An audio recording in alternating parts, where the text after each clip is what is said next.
Welcome to this preview edition of Birds Weekly. He's Ray Didinger. I'm Derrick Gunn. Week number 3 is rapidly approaching, and up next, the Los Angeles Rams coming to Philadelphia. And Ray, when you think about the LA Rams, boy, did they put a scare to the Philadelphia Eagles last year in the playoffs until Jalen Carter made 2 defining plays late in that game to seal the win for the Eagles. That's true. I mean, we all talk about how dominant the Eagles were down the stretch and how dominant they were in the postseason. And, you know, you look at the aggregate score, how many points they outscored their opponents by. It's all true. But people need to look back at how close they came in that Rams game. Yeah. I mean, that was a funny game because when Saquon Barkley breaks away on that long touchdown run, you know, where he's smacking his helmet as he's running down the field. Oh, yeah. I mean, there's like, 4 or 5 minutes to go. And I think that everybody's feeling was, well, this one's over, you know, and everybody starts celebrating. And the next thing you know, the Rams take it down and they score. And the Eagles don't go anywhere next possession. The Rams take the ball, and all of a sudden they're driving again. And all of a sudden everybody's on the edge of their seats saying, oh, my God. And you're right. I mean, it was 2 plays by Jalen Carter that saved the day. I mean, one of them was a sack, and then the other one was a pressure that forced Stafford to force a throw that wound up incomplete, and you hold them and you hang on to win the game. But, you know, the Rams showed you a lot of grit in that game because after that long Barkley run, yes, I mean, they could have just said, oh, the heck with this. It's snowing, it's cold. Let's just get on a plane and go back to California. And they didn't. I mean, they came, you know, you hit them with your best shot and they came right back. And I think that's what you're going to get this week. I think the Rams are going to come in here and play them tough. They've had 2 fairly easy games the first 2 weeks, the Texans and the Titans. But they've got a lot of good players. And, boy, I was watching some of that game yesterday when they were playing Tennessee. And they were all over that rookie quarterback. I mean, they sacked him 5 times and they hit him a dozen times.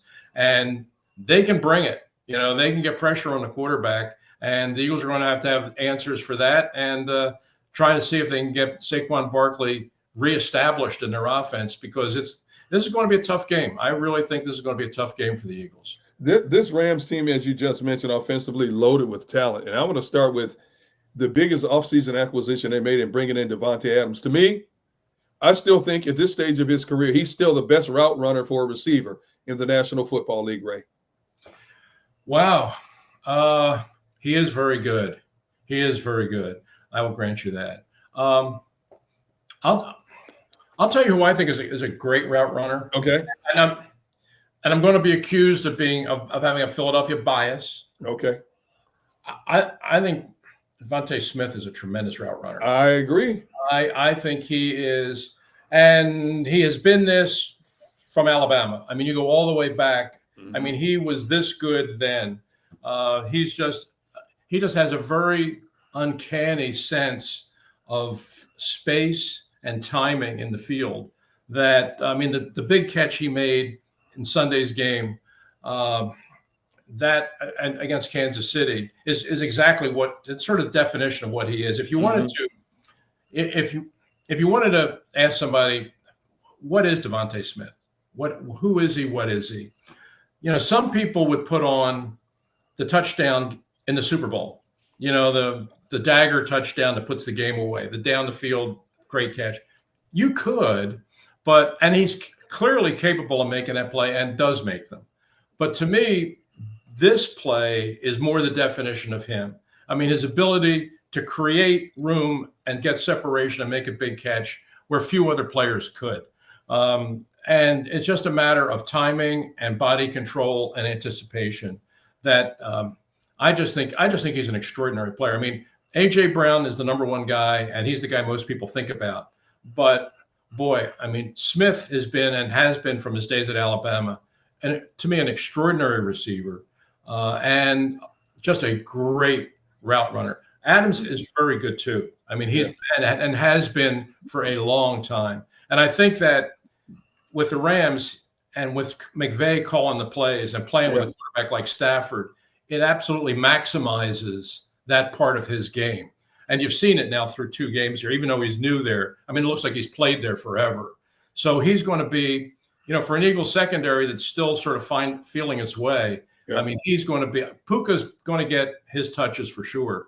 But honestly, the guy that scares me the most coming into this game is probably him. It's probably Davante Adams. Well, you go Adams, you go Puka Nacua, Tyler Higbee, Tutu Atwell, and then, of course, they have a very rugged running back in Kyron Williams. Where do you start in terms of trying to defend this Rams offense? Good question. I guess you would start the way you start with most weeks is pressure on the quarterback. Yeah, yeah. And when you're talking about Matthew Stafford, at least with him, where he's going to be. He's not going to hurt you like a Patrick Mahomes. He's not going to break out of the pocket and run for a first down. He's not going to keep a whole lot of drives alive with his legs. He's going to be in the pocket, and that. So you got to get in there and make him uncomfortable. Even if you're not sacking him on every play, you have to hurry him, you have to hit him, you have to pressure him, and disrupt the timing of his offense. Because if he gets in a rhythm, and this has been true with him going back to his Detroit days, right? If he gets comfortable where he feels he's protected and he can get in an offensive rhythm, man, he is really, really good. Even now, at this point in his career, he's really, really good. So I think when you talk about, okay, how did the Eagles begin attacking the Rams offense? To me, I think the key is it begins with getting pressure on Matthew Stafford. The one thing I don't like about Stafford's game is he has that wind-up motion when he throws the football. Do you expect Fangio to dial up more blitzes knowing that Stafford holds the ball maybe a second or a fraction of a second longer than most quarterbacks who get in a rhythm offensively? That's something that people have talked about for a long time. Yeah. And I'm sure that, listen, Vic has played against him a lot of times, so he knows how to go about that. But I think McVay is a really smart coach and a really good play designer. And in a lot of ways, I think Stafford, it was almost the perfect marriage, because Stafford needed a fresh start after Detroit. And he came to a good situation in Los Angeles, a team that was built to kind of win now with an offensive coach who's really good and has a really good sense of how the complete passing game works. Right.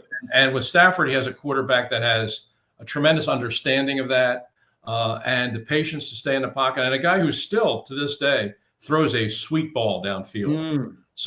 What you have to do is, as a defensive team, you have to get in there and get pressure on him and don't let him find that rhythm. You have to keep him out of sync and keep him trying to sustain, because once he gets comfortable and once he gets into a rhythm throwing, especially to these receivers, you could be in for a long day. And of course, McVay, like Nick Sirianni, has won a Super Bowl as well. Do you think McVay is one of the best and most innovative offensive minds in the game today? Yes, I do. I really do. I think he is very, very good. If you look at the overall design of their passing game, it works. Everything works kind of together. One thing sets up another, and McVay is very good at establishing and maintaining a rhythm throughout the game.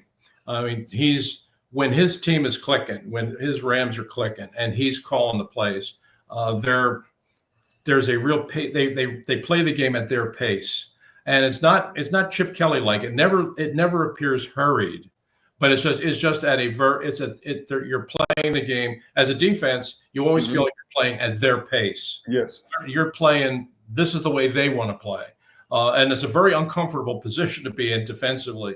But McVay is a guy who can do that. And it was very obvious, especially in their Super Bowl year, their run to the Super Bowl, that he and Stafford are absolutely on the same wavelength. They see the field the same way, and they understand the route combinations in such a way that they're really good.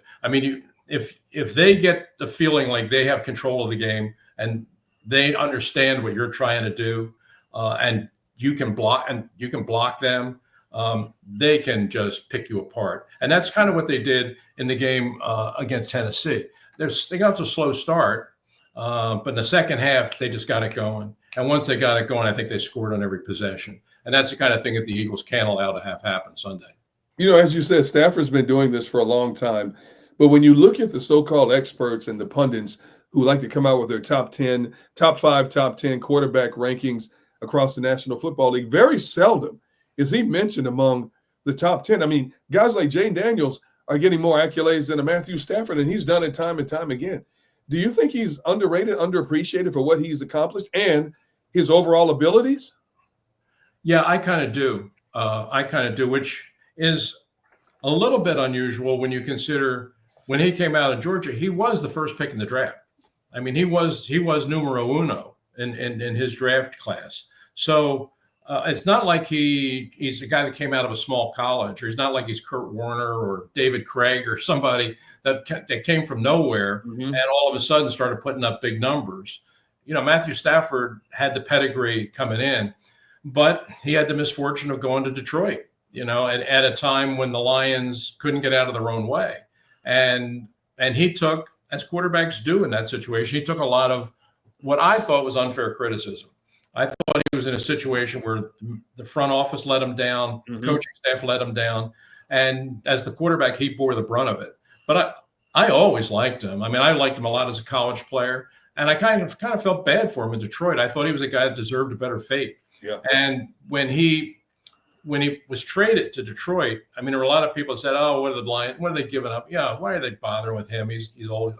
And I said, "You wait and see." I just think at this point in his career, if you put him with a really smart coach, which I think McVay is, that you're gonna finally begin to see the best of Matthew Stafford. Hey, that one guy in the group chat who hit a 5-leg parlay week 1 and he wouldn't shut up about it for the rest of the season? Sounds like Kaplan, right? Yeah, it could be him. It could be you, and we would all want to be you. My bookie makes it stupid easy to get in on the action, whether it's college ball, NFL, super contest, and survivor pools, all the spreads, player props, and in-game lines that you could want all under one roof. What more could you want than that? If you're new to my bookie, use our code, THEBIRDS, THEBIRDS, the birds. Use the code, and any bet you choose up to $500 is fully covered. Make your play, and if it doesn't hit, you get it right back when you opt in using your bet back bonus token. There is no better time to jump in right now. No better place to play. Football is back. Let's make some money with my bookie. Sports are all about competition. Every snap, every possession, every clutch moment matters. That same energy is what 1v1 Me brings to video games. Every single day, you can watch and stake on matchups in Madden, NBA 2K, FC, and Call of Duty Search and Destroy. All the games are streamed live. Every match has refs, and payouts are instant. And these aren't just random online lobbies. These are the best players in the scene, pros, streamers, and rivals. With season playoffs and the championship game on the line, every game matters. Over $100 million has already been paid out on the app, and the community is growing fast. If you're a sports fan, a gamer, or just someone who loves having a little extra on the line, 1v1 Me is where you need to be. It's not just about winning, it's about the bragging rights too. Every match has a chat going crazy, and you can back your picks in real time. Download today and use code BIRDS. Your first stake on the app is risk-free. That's code BIRDS for a risk-free first stake. Sports are all about competition. Every snap, every possession, every clutch moment matters. That same energy is what 1v1 Me brings to video games. Every single day, you can watch and stake on matchups in Madden, NBA 2K, FC, and Call of Duty Search and Destroy. All the games are streamed live. Every match has refs, and payouts are instant. And these aren't just random online lobbies. These are the best players in the scene, pros, streamers, and rivals. With season playoffs and the championship game on the line, every game matters. Over $100 million has already been paid out on the app, and the community is growing fast. If you're a sports fan, a gamer, or just someone who loves having a little extra on the line, 1v1 Me is where you need to be. It's not just about winning, it's about the bragging rights too. Every match has a chat going crazy, and you can back your picks in real time. Download today and use code BIRDS. Your first stake on the app is risk-free.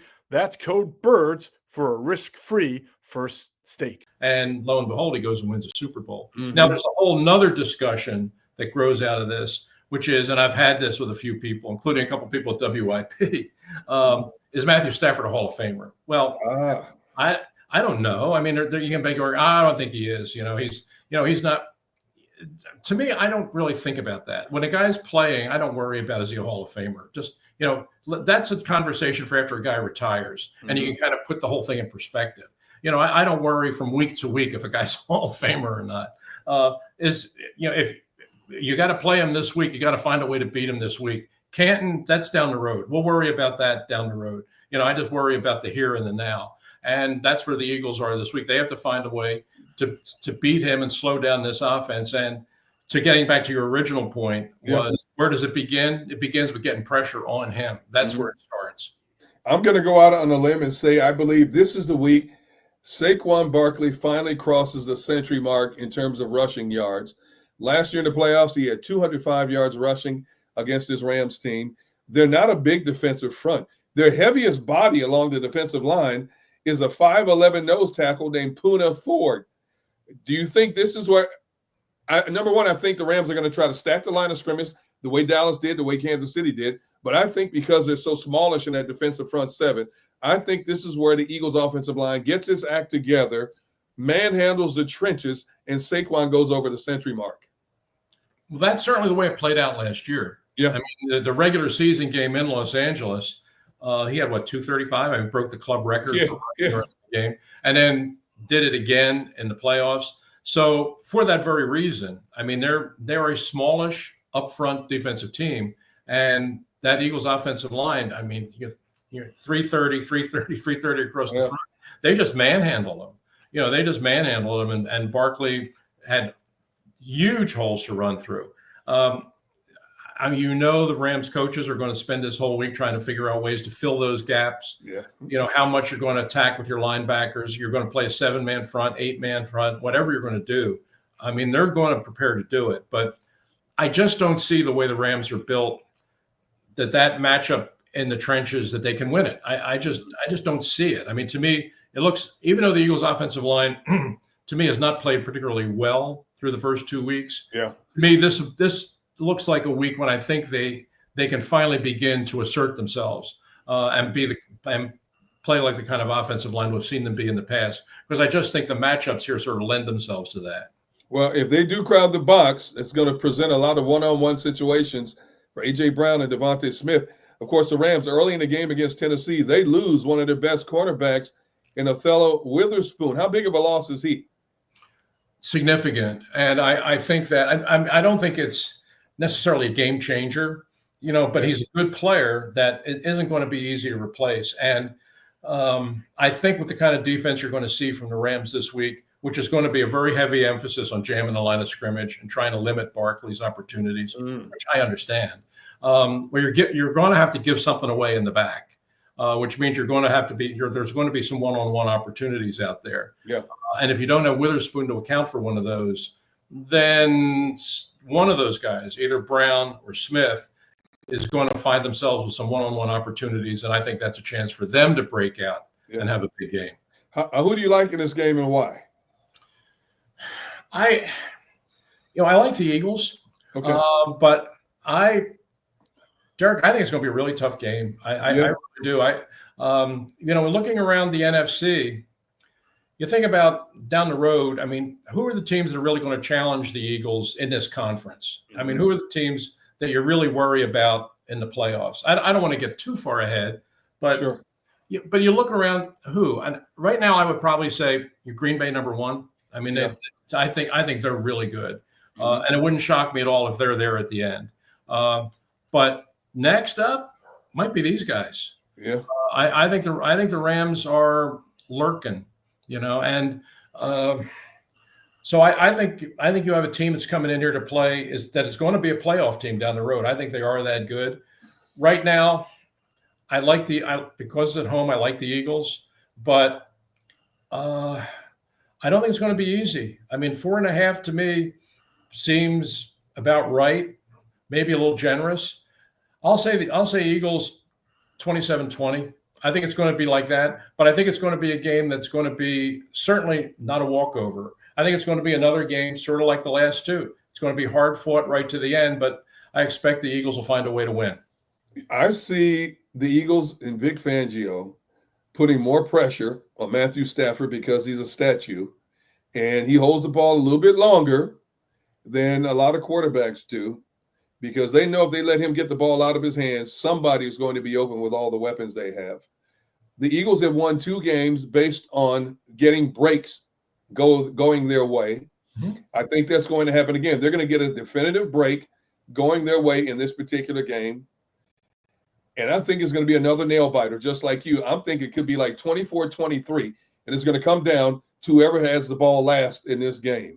So we both agree the Eagles will somehow, some way find a way to survive at home, but it ain't going to be easy, my man. I don't think so either. Although one thing we haven't mentioned, and probably bears mentioning, is it looks like this is going to be one of those seasons. It looks like the Eagles are going to be playing one close game after another. It really looks like that. I think it's going to be that kind of year. Yeah. But one thing you got to feel good about, boy, Jake Elliott's got it back. Woo!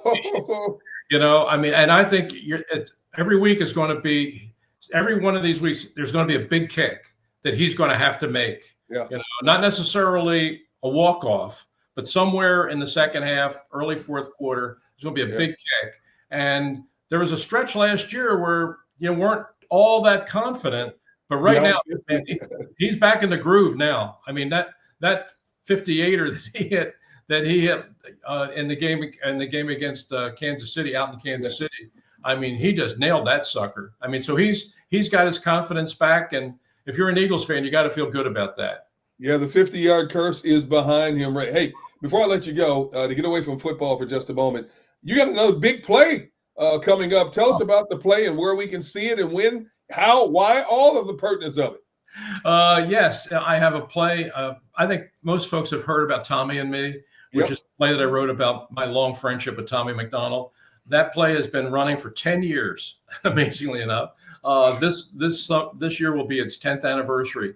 And we are bringing that play back to People's Light Theater in Malvern, October the 7th through the 19th. So if you haven't seen Tommy and Me, come out to People's Light in Malvern and see it in October. But before that, I've written a new play, which is called Spinner, and it's a play about ice hockey. It's a play about the National Hockey League in the 70s, in the wild and woolly 70s. And that play will be coming to the Delaware Theater Company September 17th. It's running now, and it will run through October the 5th. Wow. At Delaware Theater Company. So if you want to come out and see Spinner, we have a lot of special guests are coming night after night to do Q&As. Bernie Perrant's coming. Brian Propp is coming. The Watson brothers are coming. So if you're a hockey fan, I think you'll enjoy it. So Delaware Theater Company, go there, check the dates, check the performance times, and come on out and see Spinner. You are a jack of all trades and a master of all of them, my friend. I'm looking forward to it. All right, that's going to wrap up this edition of Birds Weekly. We will be right here next week after the Eagles take on and beat the Los Angeles Rams. Until then, my man here is Ray Didinger. I'm Derrick Gunn. Thanks for hanging out with us. We'll see you next week, everybody.